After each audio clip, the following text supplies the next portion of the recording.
that was the beginning of the journey. I met with Linnea subsequently. We had several interesting conversations, but the one that stays in my mind is her saying, Dr. Joseph, don't ever give up on this path. There are hundreds of Linneas like me out there, and you are an access point for them. And please talk about this and please share this experience because it really helps the patient navigate their journey. And that is one of my inspirations that makes me continue to do this. Welcome to the People of Pathology podcast. I'm Dennis Strank. On this podcast, we explore pathology one story at a time and connect with the people behind the diagnosis. In past episodes about pathology clinics, I always ask the guest how they got the idea, and every one of them has mentioned Dr. Lija Joseph. Well, today, Dr. Joseph is here. She founded one of the first patient-focused pathology clinics. We'll hear stories about some of the patients Dr. Joseph has met, including the patient who was the inspiration for all of this. This episode is personal, it's inspirational. Here is Dr. Lija Joseph.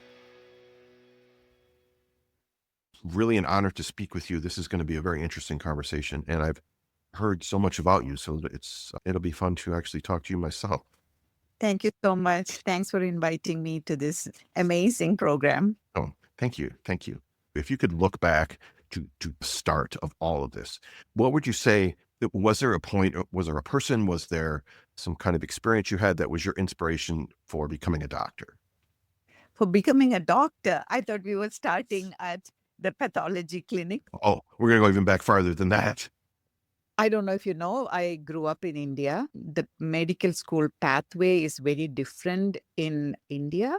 So you go to medical school after high school, you take a test and see how you rank on that test.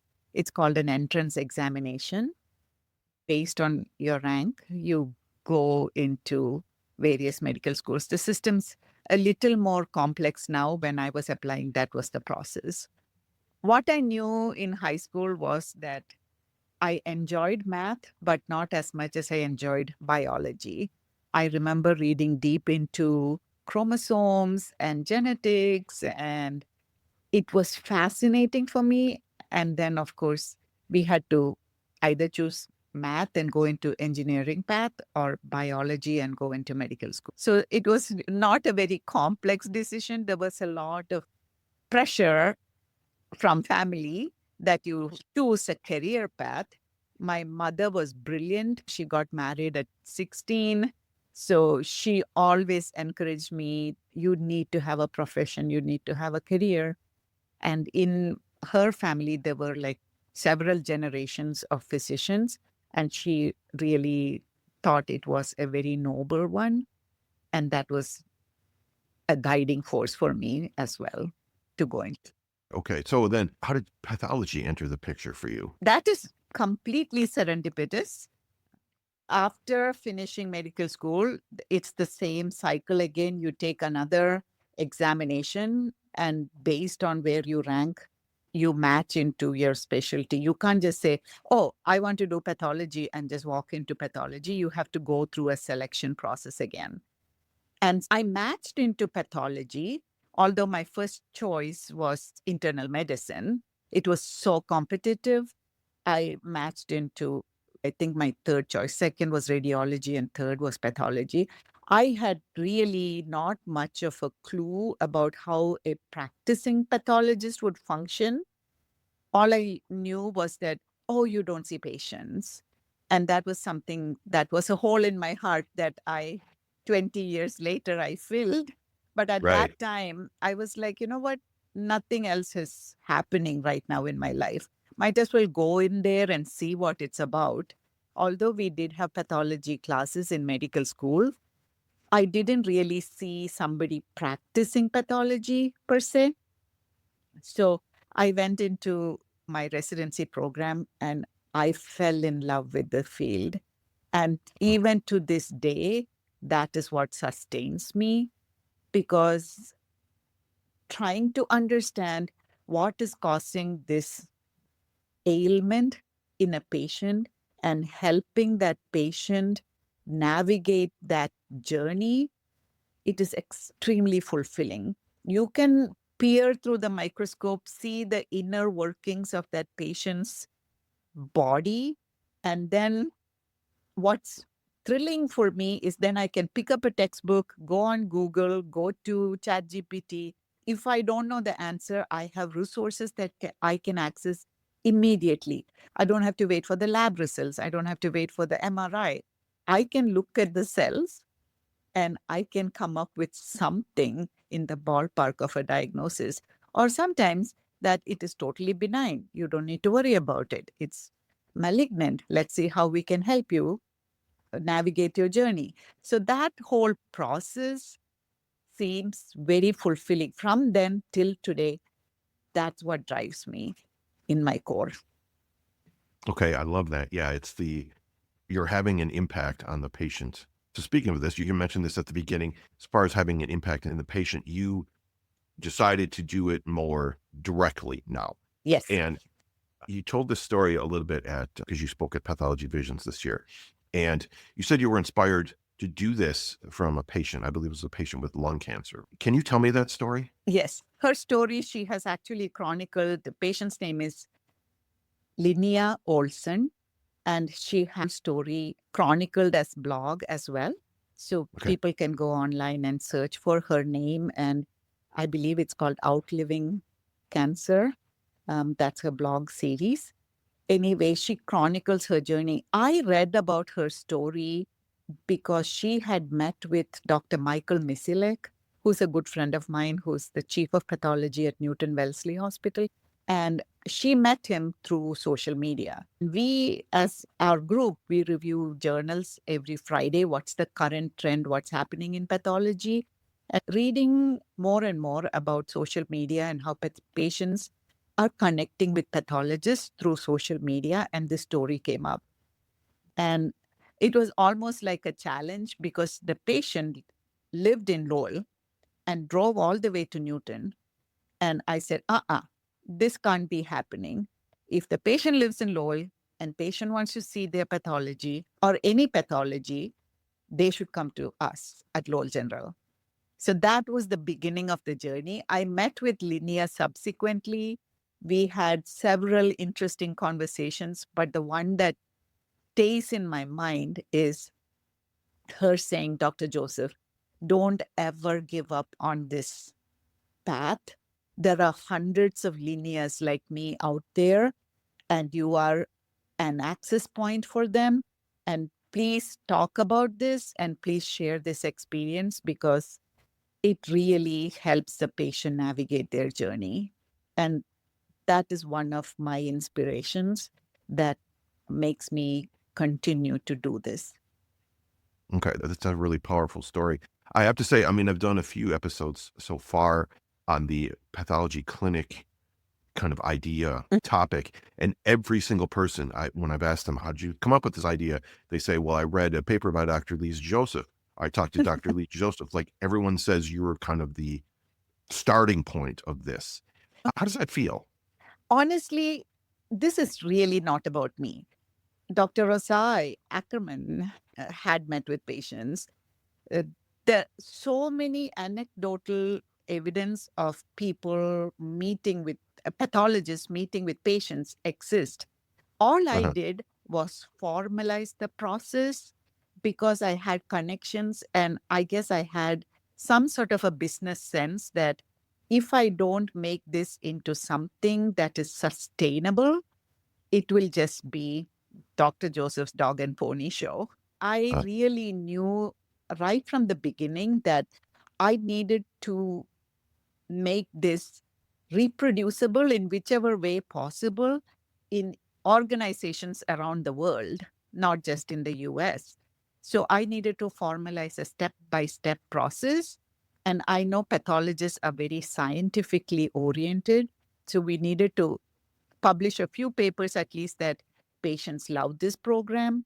We needed to publish something about how it is reproducible around other organizations. And then as Dr. Jeff Myers mentioned in your podcast with him, money comes along the way. If you just start with money, innovations get stunted. And I completely agree with him. And so we have found a way working with CAP and working with ASCP to make this a sustainable, fundable, reimbursable program. But it's important to not just focus on, hey, what's in it for me? How can you measure the value of a patient coming back and saying, this is the most meaningful experience I've had in my entire journey dealing with an unknown like a cancer diagnosis? There is no value that you add to it. And, as I share in the PathVision talk as well as with you now, Yeah. for 7 years, I met with patients, explaining to them their biology, their cancer, helping them see the dragon that they're slaying. And when it was time for me to see the dragon that I was slaying, I was inspired by the hundreds of patients that I had met as I was diagnosed with breast cancer and I was journeying on that. Every step along the way, I could pull upon the courage and the strength and the resilience that my patients showed me, which totally sustained me during my journey as well. So, how do I find value for that? What's the dollar amount for that? So, I hope your audience who listens to this will go past, is there money in it for me, and see the value that these encounters will bring to them. I was going to ask you about your own experience too, because like you said, the patients that you helped actually ended up helping you, Yes, right? Yeah. absolutely. And then I had my ultrasound and sat that 4 minutes till my surgeon, who's my friend, walked back and said, we need to move this along. We need to biopsy this. Those were the longest 4 minutes of my life. And I I'm bet. an insider. Dr. Myers shared an article written by one of his friends. From the point that a patient enters a hospital dealing with any kind of serious diagnosis till the point that the patient exits that hospital, they meet with at least 130 people.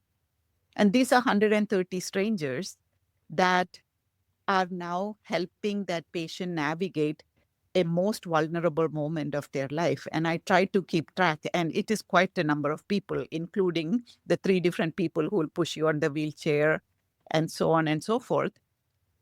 If one of them can show you kindness and compassion, that is amazing. That's what the patients lack right now. Uh, And you as a pathologist could be that one person for them. That's a very important point. So going back to your own pathology clinic, and you mentioned kind of how you got the idea. From that idea to when it started, what was the time period in there? So we read the journal article in October.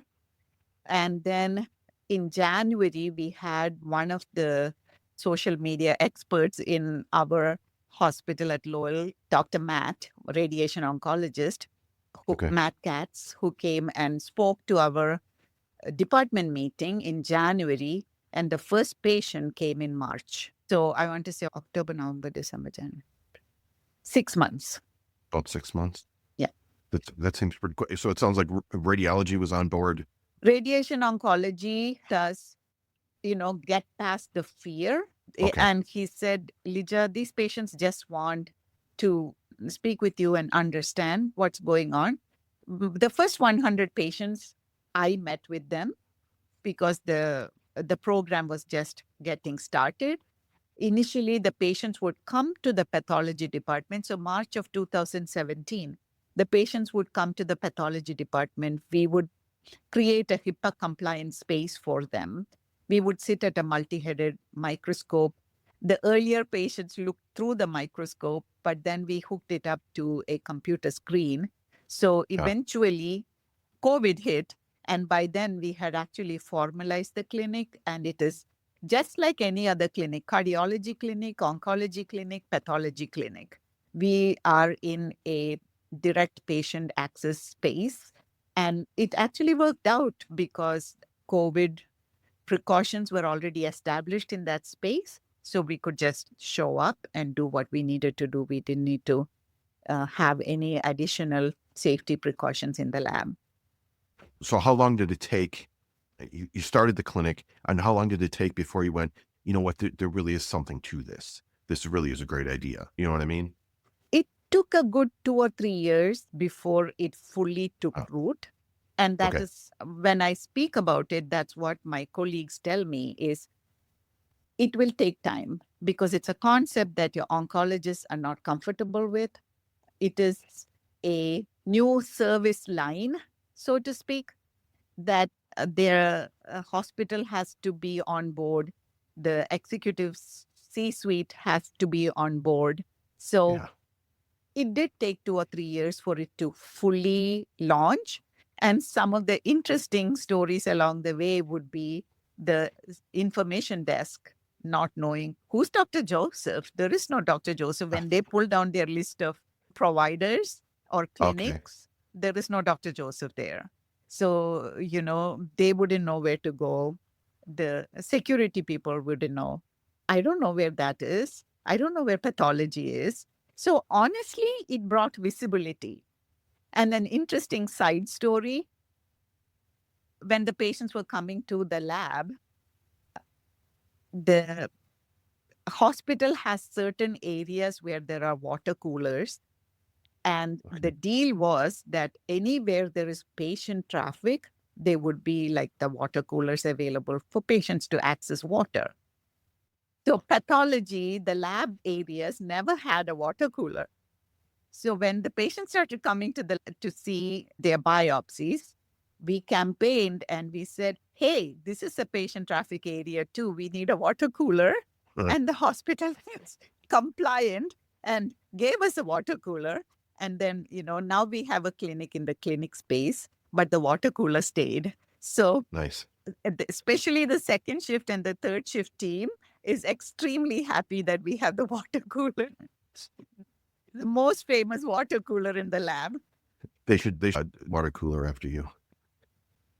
This is the People of Pathology podcast with our guest, Dr. Lija Joseph. We'll be right back.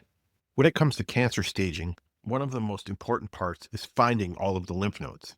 I should know, it's what I do every day. Yet this process has remained the same for over 100 years, manual, tedious, and time-consuming. That's a problem because every missed lymph node can mean inaccurate cancer staging. That's about to change. Enter InVision from Cision Vision, a first-of-its-kind device that's redefining the standard of care. Traditionally, we identify lymph nodes by sight and feel alone. InVision changes that using short-wave infrared technology to make lymph nodes stand out clearly from surrounding fat and in real time.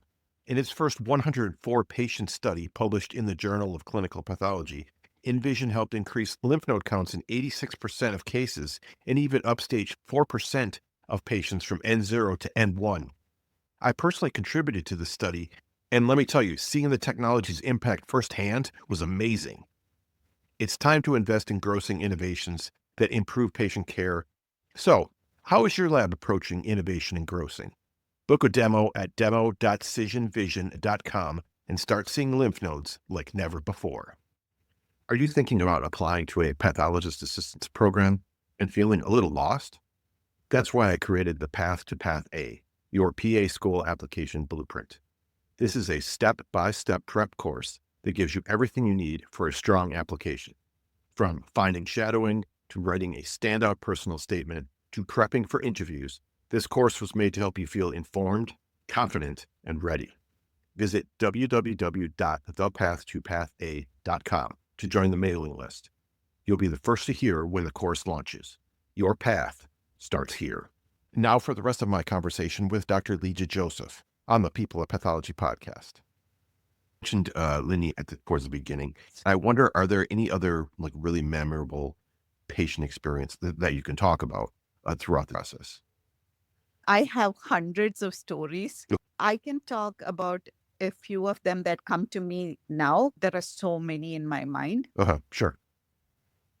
One that deeply touched me was 80-some-year-old woman with breast cancer who came to the lab, saw the slides, we had a conversation, and as she was leaving, she was sort of leaning against the wall as she is walking.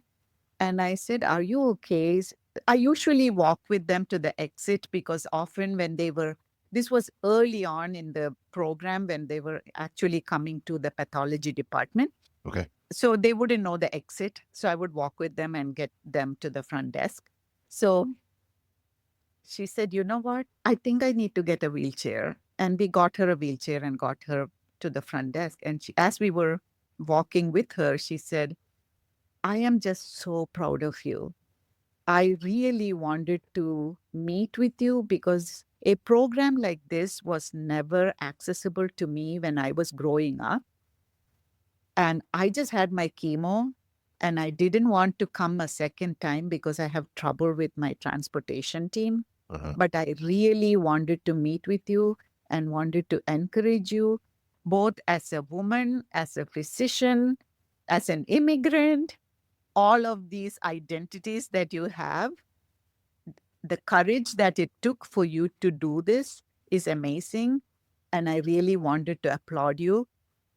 And to me, it was a moment that I won't forget as she encouraged me to continue the program because early on, I really dealt with a lot of imposter syndrome. I didn't have anybody else that I could call and say, "How do I make this sustainable? How do I write a paper about it? How do I talk to CAP and make this a billable encounter?" So I had a lot of doubt. And so this conversation and that statement from that patient was truly touching. Another moment is when a patient who's legally blind came to see his prostate cancer. And he said, "This is so powerful that I am able to bring." He walks around with a magnifying glass for him to read and see and stuff. To bring that magnifying glass close to the TV screen and see what normal prostate looks like, what prostate cancer looks like, what's perineural invasion. He just wanted to understand. And that was a very powerful moment for me that the access of this program to all sorts of patients. Lowell is a very low income immigrant community. I often have patients who do not speak English. We have access to the interpreter. I had to learn that, but I know now how to access 71000. If I dial that, I'll get the interpreter. A 90-year-old patient with gastric cancer. He did not say one word of English, Khmer speaking, but he came with his daughter. He said, "I just want to see. I just want to see." So many of them, the one line that stays in my heart is knowledge is power. They keep saying that. And if I am that person that can provide them with a moment of calm and peace to their chaotic journey, then I want to be that for them. And I learned from every single one of them. As I was navigating my breast cancer, a patient that kept coming to my mind was a 32-year-old woman with HER2 positive breast cancer, had just had a baby, has a toddler at home, and also had started a daycare business in her home. She was so brave. She came and said, "Oh, that's okay. I just wanted to know what HER2 looks like because it looks like I'm going to get this medication called Herceptin before they do the surgery. I just want to know what HER2 means." And, this immigrant woman who started a small business with 2 young kids at home, if she can navigate it, I can too. So, she was like my inspiration as I was going through my journey. And there are hundreds of stories like this. And one that deeply touched me was, now I have two. That's fine.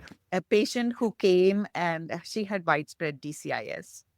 And Mm. she said, Dr. Joseph, I am sharing with you my contemplation of bilateral mastectomy while my child is contemplating breast surgery as they are transitioning as part of their transgender journey. So that was these are all real people, human beings with emotions that deeply touched me. And then the last one is for Christmas, I got a box of Christmas cookies from one of the patients. And it was like this one aha moment for me because I was really taunted by somebody early on in my professional career who said to me, "You're not a real doctor, you don't see patients." And Wow. on that day, when I heard that, I said to myself, I will show you that I'm a real doctor. And to me, that getting those Christmas cookies, when I was growing up, my uncle is a well known physician, my mom's brother. And Uh-huh. around Christmas time, he gets hundreds of Christmas cake, we call it in Kerala, where I'm from. Okay. All these patients will send Christmas cakes to him. So for me, getting that box of cookies was almost like, yes, I'm a real doctor too. So that was a very Uh-huh. powerful moment for me. I can see that. I can see that. I wonder, now, listening to these stories, do you think that because most of these are patients with cancer and they have to go through treatment, do you think just the fact of seeing what the cancer looks like helps inspire or sort of motivate them to keep fighting? Do you know what I mean? Yeah, absolutely. Yes. Hearing the word cancer is still a very scary and vulnerable moment for them. It's almost like they have no control of what's going on. So to even see and encounter, sometimes one of the specific steps when I meet with patients that I always do is to show the patient their name on the glass slide. It is an aha moment. So I read about this physician patient encounter ritual. I read about it. Dr. Abraham Verghese from Stanford, he writes about it in part of his story. He has done a TED talk on it. Even just placing that stethoscope on the patient's chest, even when they're dying, is a very vulnerable, valuable moment for that patient doctor connection. And Hmm. in the pathology clinic model, showing the patient their name on the glass slide is such a moment. It makes it real for them that they often ask, is that me? This is real? This is my body? So, Oh, that moment is very powerful for the patient. And at that moment, when they see that, I've had at least 2 or 3 patients who have asked to take a picture on their phone to keep it by their bedside as they take their medication or as they think about it to truly understand or see the dragon that they're slaying. So, yeah. seeing for them is believing, and knowledge is power for them. Okay. Okay. I like that. You've got your clinic established. There's others that we know of, other people I've talked to as well. Mm. And I'm thinking about like, how do you pass this on? Like the residents coming up, the future pathologists, is there a place in their training Mhm. to introduce this to them? Absolutely, yes. I think the first step for pathologists or the pathology community, which encompasses everyone, not just pathologists, PAs, the lab Yeah. scientists, the HLAs, the phlebotomists. Honestly, phlebotomists are the face of the lab to the patients these from T- time True. immemorial, honestly.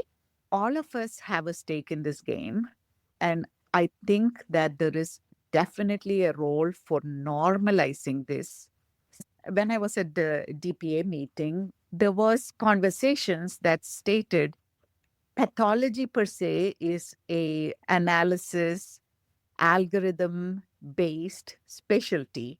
If you say it's pattern recognition, identifying certain patterns that will tell your brain this is cancer, this is not cancer.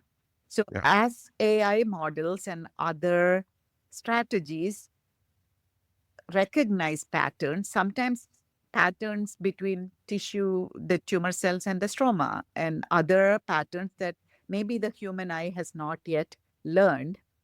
We have to make our specialty still relevant. We have to keep our specialty to evolve to a point where we remain important in the patient experience. Yeah. And these kind of encounters, empathetic conversations, helping them understand, helping them navigate precision medicine and personalized medicine, all of those are relevant. And the residents need to see these kind of futuristic visions and innovations are critical for their professional career path to remain viable. So I hope that they see the value in it. Mm-hmm. Okay. It's interesting, saying that pathology is not a well-known field. We know there are some misconceptions and things like that. So in addition to not only helping the patients with these pathology clinics and helping kind of the future of the field, it's also helping the field itself because you're indirectly spreading the word about it. Absolutely. Now patients know about it. I actually had a patient who moved her care from another institution to Lowell because this particular service was not available to her at that organization. So it's happening. Currently, they exist as anecdotal stories, but once the trend catches on and more organizations offer this experience for the patients, I'm sure it will catch on as millennials and Gen Z and Gen Alpha who grow up on interacting with a computer and going to Google and asking, what does this word mean? All of that is so natural for them. They will seek information wherever it is available, whether it is accurate or inaccurate. So my pitch here is you are the source where you made the diagnosis. You are the truth for that diagnosis. Why can't they come to you? Why would you close that door for them? Because they will go somewhere else if you don't offer it. Sure, that's true. Yeah. All right, now I want to end with this. So we've been talking about the success of the pathology clinic and some of your stories interacting with patients. So if anybody listening is inspired by what you're saying and they want to start, how would you recommend they get started? You have to really know what you're dealing with at your organization. So know Okay. thyself is the first step. If you are in an organization like Lowell, where you have a community setting, first thing would be, what is your current relationship with your organizational leaders? Because nothing will launch if you don't have a good relationship with them. So building relationships is the first step. You can't just walk into some hospital and say, hey, I want to start a pathology clinic. It will just not launch. So you need to take at least 6 months to assess the situation. And I'm so happy that ASCP has now launched a whole series of educational modules that addresses every step. There are 6 or 7 modules that they have now made available to anybody who wants to access it, to walk through the steps of how to start a pathology clinic. So I was part of that. Dr. Myers was part of it. Michelle was part of it. Kene was part of it. So many of people on your podcast were part of that core team, that those educational modules. So I would say that is a good resource. There are plenty of papers written about it as well. There are community hospital models, academic hospital models. There are commercial lab models, even direct to patient marketing models. There's one called Honest Pathology. There's another called drfavia.com. So there are many models of how to deploy this.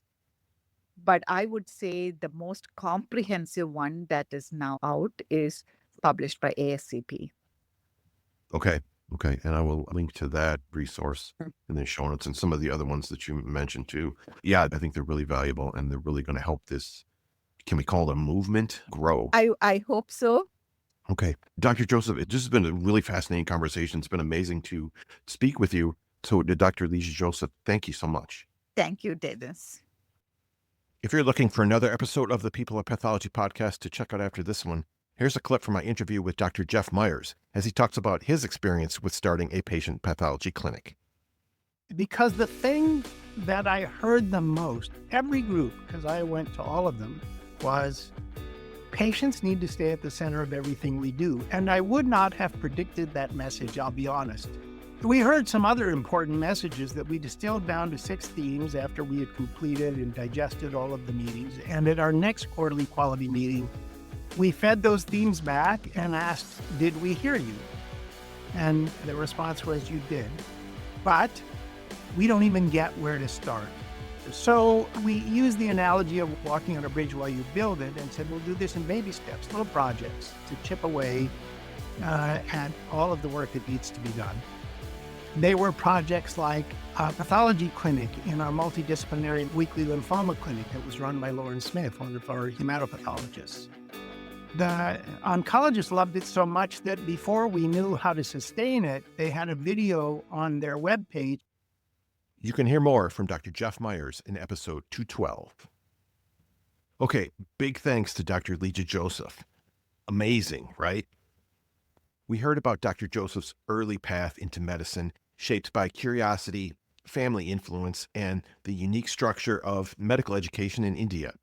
And it's interesting how she initially felt that pathology would not allow her the patient contact that she wanted to have. Her creation of a patient-centered pathology clinic bridges the gap between medicine and empathy, between what we do behind the scenes and what patients experience on the other side of the diagnosis. The stories she shared in this episode are powerful.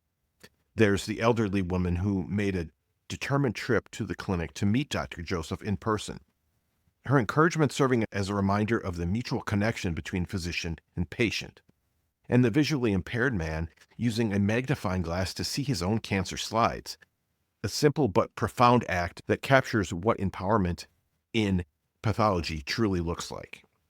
And then there's the patient who started it all, Linnea Olson. She did a TEDx talk a few years ago that I will link in the show notes. You have to watch this. It's so moving. Through all these moments, Dr. Joseph showed how pathology, often viewed as hidden or distant, can instead become deeply personal. By bringing patients into the lab, she not only demystified the science, but restored humanity to a field that we all know is foundational to every diagnosis. Her message for future pathologists is clear. Empathy and pathology can and should coexist. As technology changes our field, maintaining a patient connection will be what keeps pathology relevant and vital. If that message is inspiring to you, please look for the new course from the ASCP to help you start your own pathology clinic. Think about the potential of clinics like Dr. Joseph's to become a standard part of healthcare. Places where patients don't just receive results, but understanding, where knowledge becomes reassurance and connection becomes care. And one more thing. October was Breast Cancer Awareness Month, and it's November now. But that doesn't mean that awareness should end. Don't neglect your screenings. It saved Dr. Joseph's life. It saved my mom's life, and it could save your life. As always, I'll have links in the show notes to everything that we talked about today. Don't forget, you can follow the show at People at Path on both Instagram and Twitter, or you can just connect with me on LinkedIn. Thank you for continuing to share the show with others. Together, let's inspire the next generation of pathologists and laboratory professionals. This show is a member of Health Podcast Network. Thanks for listening. I'm Dennis Strank, and I'll talk to you next time on the People of Pathology podcast.